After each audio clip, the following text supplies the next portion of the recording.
నాయనమ్మ, నాన్న వస్తున్నట్టుగా కేబులిచ్చారు. ఇవాళ ఫ్లైట్‌కి వస్తున్నారు. ఓ గంటలో నేను ఏరోడ్రమ్‌లో ఉండాలి అని చెప్పాడు అజిత్. త్రిపురకి సీరియస్ అని రాస్తే వస్తున్నాడంటే ఆ బంధం తెంచుకున్నాననుకున్నాడే గాని పూర్తిగా తెంచుకోలేదన్నమాట. ఆ మమత ఇంత దూరం లాక్కు వస్తుందన్నమాట. దేవుడు చల్లగా చూసి ఇద్దరి మనసుల్లో ఆ కోపతాపాలు, ఆవేశకావేశాలు మాసిపోతే ఎంత బాగుండును? యశోదమ్మ చెమర్చిన కళ్ళతో అంది. ఎవరి దారిలో వాళ్ళు 25 బ్రతికారు. ఇంకా ఆ మనసులో ఏం మిగిలి ఉంటుంది నాయనమ్మా? ఫ్లైట్ దిగి కారు దగ్గరికి నడుస్తూ ఎలా ఉంది త్రిపురకు? అని అడిగాడు మల్లిక్. కొడుకుని అడిగిన మొదటి ప్రశ్న అది. మీకు రాసినప్పటి పరిస్థితిలో పెద్దగా మార్పేమీ లేదు నాన్నగారు. 16 నాల హిందూ యువకుడిగా అవతారం ఎత్తవన్నమాట.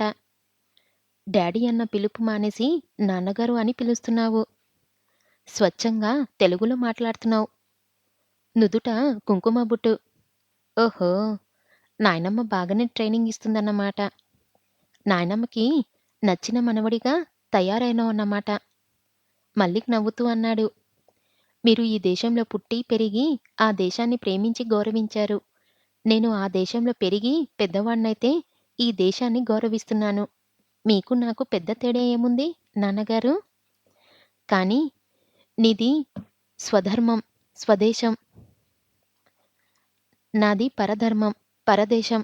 అదే తేడా. అజిత్ స్టీరింగ్ అందుకొని స్టార్ట్ చేస్తూ ఇంటికా? హాస్పిటల్‌కా? అడిగాడు. హాస్పిటల్‌కే పోనీ.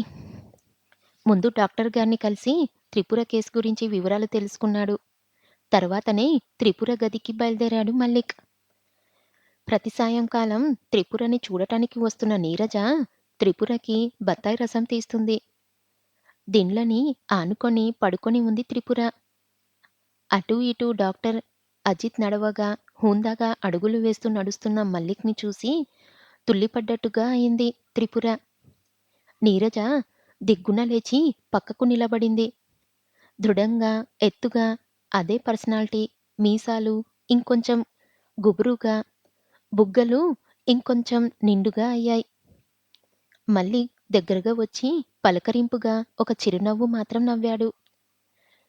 స్టెత్ తీసుకొని త్రిపుర గుండెల మీద, వీపు మీద పరీక్ష చేశాడు. వేలిగోళ్ళు, కంటిరెప్పలా చూశాడు. 2 నిమిషాల తర్వాత గది బయటకు వచ్చేశాడు. డాక్టర్‌తో 5 నిమిషాలు మాట్లాడి త్రిపురకి మార్చవలసిన మందులు గురించి, తీసుకోవాల్సిన జాగ్రత్తల గురించి చెప్పి అజిత్‌తో ఇంటికి బయలుదేరాడు. పిన్నిని ఒక్క మాట పలకరించలేదేం నాన్నగారు? అజిత్ నొచ్చుకున్నట్టుగా అడిగాడు. డాక్టర్‌గా వచ్చానే గాని భర్తగా రాలేదు. భర్తగా కాకపోయినా ఒక బంధువుగా పలకరించడానికేం? ఇంకా వారం రోజులు ఉంటానిక్కడ. ఎంతైనా పలకరిస్తానులే త్రిపురని. ఇక్కడ హాస్పిటల్‌లో ఉంచి నేను సూచనివ్వడం కంటే ఆమెను పూర్తిగా నా కస్టడీలో పెట్టుకోవడమే మంచిదేమో? ఆమెను రేపు ఇంటికి తీసుకువద్దాం. నేను వస్తూ కొన్ని మందులు తీసుకువచ్చాను. వాటిని యూజ్ చెయ్యొచ్చు. 4 రోజులు గడిచాయి. రోజూ ఏదో ఒక పూట జ్వరం వచ్చే త్రిపురకు 2 రోజుల నుండి జ్వరం రాలేదు. ఒక సాయంకాలం నీరజ త్రిపుర జుట్టు విప్పి చిక్కు తీస్తుంది. యశోదమ్మ కొడుక్కోసం, నీరజ కోసం టిఫిన్ చేస్తుంది వంట ఇంట్లో. కామెర్లు అయిన వాళ్ళకి చమర్లు తిల్లు నిషేధంతో పాటు తలకి నూనె కూడా రాయకూడదని యశోదమ్మ చెప్పడం వల్ల నూనె లేకుండానే జుట్టు చిక్కులు తీస్తుంది నీరజ. అబ్బా! మెల్లిగా తలంతా పచ్చి ఉండలా ఉందమ్మా నీరజ. బాగా చిక్కులు పడిపోయాయి. త్రిపురత్త, నూనె పెడితే కాస్త తేలిగ్గా వచ్చేవి చిక్కులు. ఈ పూట జ్వరం ఏం రాలేదు కదా! అంటూ వచ్చాడు మల్లిక్. త్రిపుర చేతిని పట్టుకు వదిలేసి జ్వరం కంట్రోల్ అయినట్టే. ఇవాళ మొఖంలో మంచి కళ కనిపిస్తుంది త్రిపుర. కళ్ళు మంచి తేటగా కనిపిస్తున్నాయి. మంచిదానివి. నాకు పూర్తి సహకారం అందిస్తున్నావు. నా డాక్టర్ జీవితానికే ఇదే చరితార్థకమైన కేస్ అనుకుంటూ వేల వేల మైళ్ళ దూరం నుండి వచ్చాను. వచ్చినందుకు ఫలితం దక్కింది. చరితార్థకమైన కేసుని ఎందుకంటున్నారంకుల్? నీరజ అడిగింది. తెలిసి తెలియని వయసులో ఆమె మెడలో తాళి కట్టి ఆమె జీవితానికి ఏం లేకుండా చేశాను.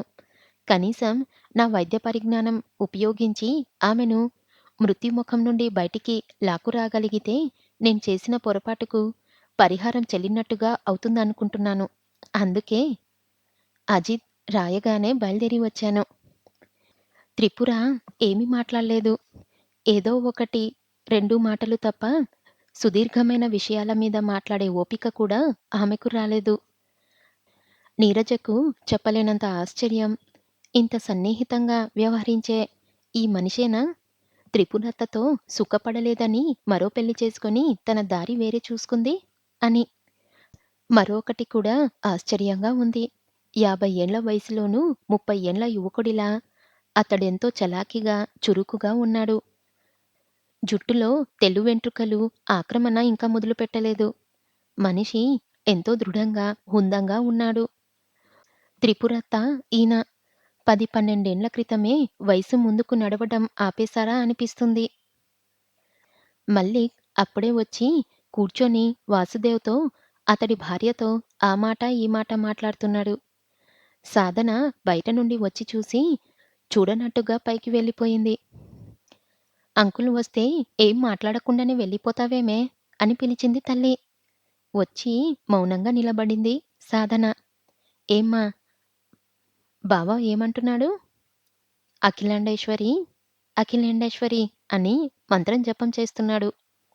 ఊరుకో సాధన. అలాంటి విషయాలు అంకుల్‌తో చెప్పడం ఎందుకు? రాధ కసిరింది. చెప్పక భయమేమిటమ్మా? ఆ సంగతి కప్పిపుచ్చి నన్ను బావకిచ్చి చేసెయ్యాలనుకుంటున్నారేమో.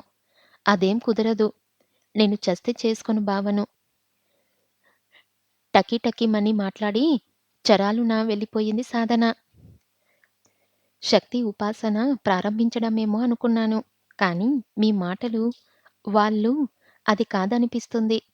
అఖిలేండేశ్వరి ఎవరు? అడిగాడు మల్లిక్. మీ మొదటి భార్య మేనకోడలు అంటూ వివరాలు చెప్పింది రాధ. అజిత్ ఆ పిల్ల విషయంలో చాలా ఆసక్తి కనబడుతున్నాడు. మత్స్య మాంసాలు మానేయడం, సనాతనాచార, పరుశీల ముఖాన బొట్టు, పూజలు, యోగనాసనాలు ఇవన్నీ వాళ్ళ నాయనమ్మని మెప్పించడం, ఆ అమ్మాయి కోసమే అతడి పట్ల పడుతున్నాడని అనుమానం వచ్చింది. అమ్మాయి బాగుంటుందా? మీ మొదటి భార్యలాగే చాలా అందగత్తెలేండి. అయినా వాళ్ళకి మనకు ఎక్కడ కలుస్తుంది? మీరంతా ఒకటైపోతున్నారు. మేము మా భావనే పరాయి వాళ్ళం అయిపోయేట్టున్నాం. అజిత్‌కి ఆ సవతి తల్లి మీద ఎంత అపేక్ష? అజిత్ వెళ్ళి ఆమెకు వైద్యం చేయడం కోసం తీసుకువస్తే, ఆమెకు వైద్యం చేయడం కోసం మీరు అన్ని వేల మేల నుండి పరిగెత్తుకు వచ్చారు. ఇదంతా ఏమనుకోవాలి? భార్యాభర్తల బంధం తెగదని అనుకోవాలి అన్నాడు వాసుదేవ్ కొంచెం నిష్ఠూరంగా. ఈ మధ్య భావన ఉత్తరం రాసింది అన్నగారికి. తనకి ఇండియా రావడం బొత్తిగా ఇష్టం లేదని, ముఖ్యంగా తన కూతురికి ఇష్టం లేదని, అది అక్కడే చదువుకోవడానికి ఇష్టపడుతుందని. కనీసం దాని చదువు పూర్తి చేసే వరకైనా అక్కడుందామంటే మల్లిక్ ఒప్పుకోవడం లేదని. ఈ మధ్య ఈ విషయం మీద భార్యాభర్తలిద్దరికీ మనస్పర్ధలు ఏర్పడ్డాయని కూడా రాసింది. అంటే నా పెద్ద భార్యతో కాపురం మొదలు పెడతానని మీరు బాధపడుతున్నారా? కొంచెం సీరియస్‌గా అడిగాడు మల్లిక్. భయమేమిటి? జరగబోతున్నది అదే. త్రిపుర గురించి మీరు చాలా తక్కువ అంచనా వేసినట్టున్నారు. 25 ఏళ్ల తర్వాత కూడా త్రిపుర ఒక్క నిప్పురవ్వలాగే ఉందని నా అనుమానం. ఆమెను మొగాడే కాదు, ఏ మగాడు కూడా చేరలేదు. ఇద్దరి భార్యలతో కాపురం మజాగా ఉంటుందని నేను సరదా పడ్డ త్రిపుర అందుకు సహకరించదు. అస్వస్థతగా ఉంది. పౌరుషం, పట్టుదల సడలించుకుందే గాని లేకపోతే అజిత్ వైద్యం కోసం తీసుకురాగలిగేవాడు కాదు. చాలా మంకుతనం మనిషి. ఆవిడ మీద మీకు చాలా గౌరవం ఉన్నట్లుందే అన్నగారూ? అడిగింది రాధ. మారుతున్న కాలానికి అనుగుణంగా మారిపోయిన మనిషిని నేను. దేశకాల పరిస్థితులకు లోబడని మనిషి ఆమె. అయినా కూడా ఆమెను కించపరచాల్సిందేమీ లేదు. స్వచ్ఛమైన వ్యక్తిత్వం ఆమెది. భర్త లేకపోయినా సరే, కాపురం లేకపోయినా సరే, తనకు నమ్మినదాన్ని వదలనని మనిషి ఆమె.